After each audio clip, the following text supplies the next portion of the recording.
राधे राधे दोस्तों, मैं सारिका राधा गौरी चैनल पर आप सभी का स्वागत करती हूँ। मैं आज फिर एक नई कहानी दुर्गा माँ ने दिया 3 सहेलियों को आशीर्वाद लेकर आई हूँ। तो चलिए कहानी को देखते हैं। दुर्गा माता की जय। चलो पूजा संपन्न हुई। अब बताओ कैसी हो तुम दोनों? मैं ठीक हूँ चित्रा, तुम सुनाओ?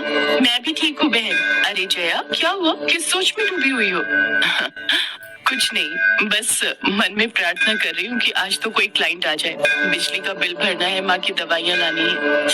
बहुत जिम्मेदारियां हैं मुझ पर और काम धंधा चौपट हुआ पड़ा है।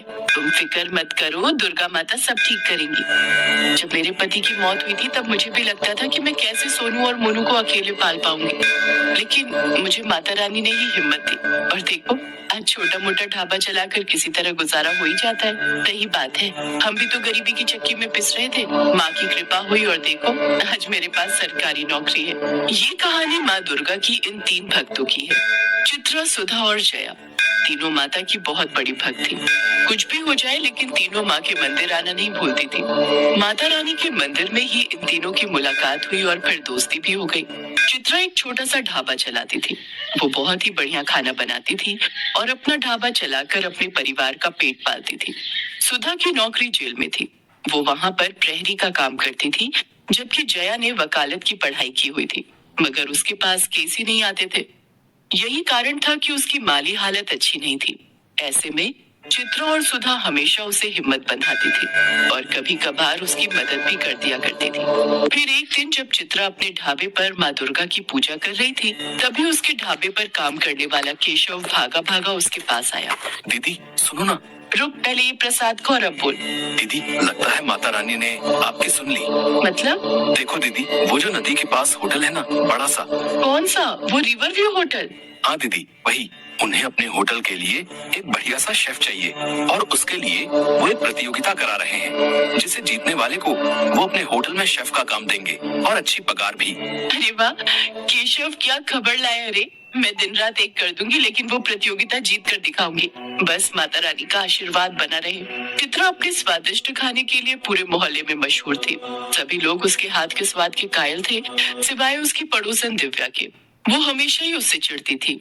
होटल की प्रतियोगिता वाली बात जब दिव्या को पता चली तो उसने सोचा, चित्रा की बच्ची, चाहे कुछ भी हो जाए, तुझे तो मैं जीतने नहीं दूंगी। जीतना तो दूर, मेरे रहते तो उस प्रतियोगिता में हिस्सा ही नहीं ले पाएगी। एक तरफ दिव्या चित्रा के खिलाफ जाल बुन रही थी, तो दूसरी तरफ सारा दिन बीत जाने पर भी जया के पास कोई केस नहीं आया। उसने मायूस होकर अपना केबिन बंद किया और मन में सोचने लगी, आज भी कोई केस नहीं आया। केबिन का किराया भी देना है, माँ की दवाइयाँ भी ले जानी है। उफ, कैसे हो पाएगा सब कुछ? हे माँ, कोई तो रास्ता दिखाओ मुझे। जया पैसों की किल्लत से जूझ रही थी, तो वहीं जेल में सुधा भी परेशान थी। नाइट ड्यूटी खत्म करने के बाद सुबह के वक्त वो जेलर के आने का इंतजार कर रही थी। फिर कुछ ही देर बाद, जय हिंद सर। जय हिंद। हाँ कहो। सर, मैं प्रहरी सुधा हूँ। बैरक नंबर 3 और 4 में मेरी ड्यूटी है। हाँ तो? सर, वो नवरात्रि आ रही है तो छुट्टी चाहिए थी। क्यों? छुट्टी लेकर क्या करोगी? सर, वो माँ की चौकी सजानी है और देखो, इन सब कामों के लिए छुट्टी नहीं मिलेगी। अच्छा तो सर, बस नवमी के ही दिन की छुट्टी दे दीजिए। जाओ यहाँ से, कहा ना छुट्टी नहीं मिलेगी। जी सर। जय हिंद। सुधा अपना समूह लेकर जेलर के कमरे से बाहर निकल आई। जया और सुधा जहाँ दुखी और परेशान थे, तो वहीं चित्रा कुकिंग कंपटीशन को लेकर उत्साहित थी। लेकिन वो नहीं जानती थी कि उस पर दुखों का पहाड़ टूटने वाला था।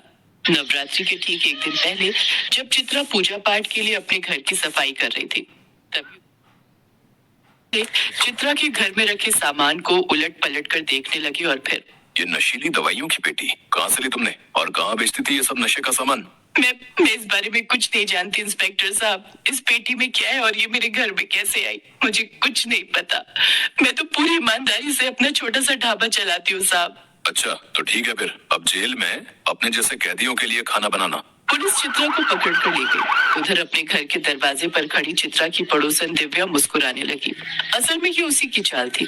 दिव्या का पति मेडिकल स्टोर पर काम करता था और चित्रा के घर में वो नशीली दवाइयों की पेटी दिव्या ने ही रखी थी, ताकि चित्रा प्रतियोगिता में हिस्सा न ले पाए। फिर उसी रात जेल में, चित्रा तुम यहाँ कैसे? क्या बताओ बहन, मेरी तो किस्मत ही फूट गई। चित्रा ने रोते रोते सुधा को सारी बात बता दी। चित्रा के साथ जो हुआ उसे सुनकर सुधा की आंख में भी आंसू आ गए। तब चित्रा ने कहा, सुधा, मेरे बच्चों को केशव के घर छोड़ देना बहन। मेरे पीछे वो उनकी देखभाल करेगा। एक माँ को अपने बच्चों की कितनी फिक्र होती है ना। पर माता रानी पता नहीं मेरी परीक्षा क्यों ले रही है। क्या हुआ? हमारा जेलर बहुत खड़ूस है। मैंने उससे नवमी की छुट्टी मांगी तो उसने साफ मना कर दिया। कभी ऐसा नहीं हुआ कि अष्टमी या नवमी पर मैंने कन्या पूजन नहीं किया हो, लेकिन इस बार चिंता मत करो सुधा, देखना माता रानी सब ठीक करेंगी। माँ दुर्गा की ये तीनों भक्त बहुत परेशान थे और ये देखकर दुर्गा माँ को भी अच्छा नहीं लग रहा था। तभी उनके पास नारद मुनि प्रकट हुए। नारायण नारायण। प्रणाम माते। माते, ये कैसी व्यथा है? आपकी तीनों भक्त परेशान हैं। उन्हें आपकी कृपा की आवश्यकता है। आप चिंता न करें ऋषिवर, इनके दुखों का अंत निकट है और इसके लिए मुझे धरती लोक पर जाना होगा। जय हो माता रानी की, जय हो। नारायण नारायण। नवरात्रि के दिन चल रहे थे और माता रानी की तीनों भक्त अपनी अपनी समस्याओं से जूझ रही थीं। लेकिन तीनों में से किसी ने भी माँ दुर्गा पर अपना विश्वास नहीं खोया था। सुधा ने जेल में ही माता रानी की चौकी सजा ली थी और नवरात्रि के पूरे व्रत भी रख रही थी।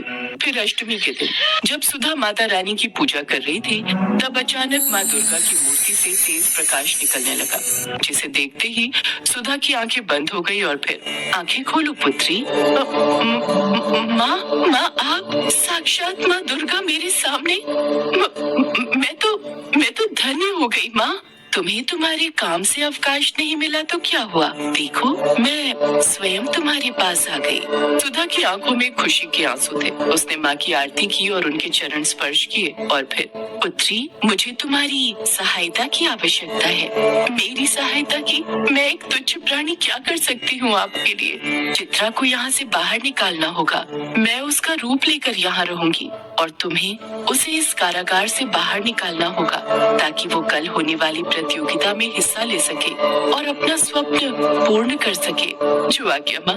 माँ दुर्गा अपने साक्षात रूप में सुधा के साथ चित्रा के पास पहुंची, जहाँ चित्रा दीवार पर माँ की तस्वीर बनाकर उसकी पूजा कर रही थी। तभी सुधा ने चित्रा को पुकारा। चित्रा, चित्रा देख जरा हमसे कौन आए हैं मिलने। साक्षात माता रानी।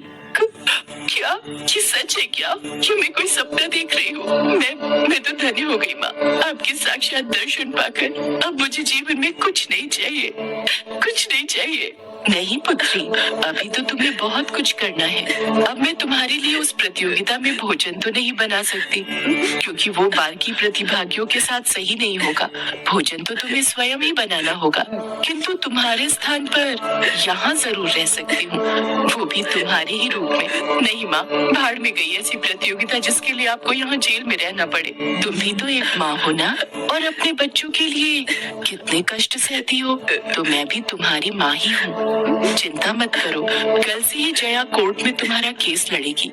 मैं खुद उससे मिलकर आई हूँ, वो तुम्हें अवश्य ही निर्दोष साबित करेगी। इसके बाद दुर्गा माँ ने चित्रा का रूप लिया और उसकी जगह जेल में बैठ गई। फिर चित्रा और सुधा ने उन्हें प्रणाम किया और सुधा ने चुपके से चित्रा को जेल से बाहर निकाल दिया। अगले दिन चित्रा ने प्रतियोगिता में अपने बच्चों के लिए और जया ने कोर्ट में चित्रा के लिए पूरी ताकत लगा दी। चित्रा ने अपने हुनर से प्रतियोगिता जीत ली, तो वहीं जया ने भी चित्रा को कोर्ट से जमानत दिलवा दी। फिर उसी शाम तीनों एक साथ मंदिर पहुंचे, जहां कोई नहीं था। उन्होंने माँ दुर्गा को प्रणाम किया और माँ ने अपने माता रानी की जय हो। पता है माँ, आपकी कृपा से चित्रा का केस जीतते ही मेरे पास ढेरों लोग आने लगे हैं। अब मेरे पास कोई कमी नहीं रही। मेरी बच्चियों, तुम सबके दुख भरे दिन दूर हुए।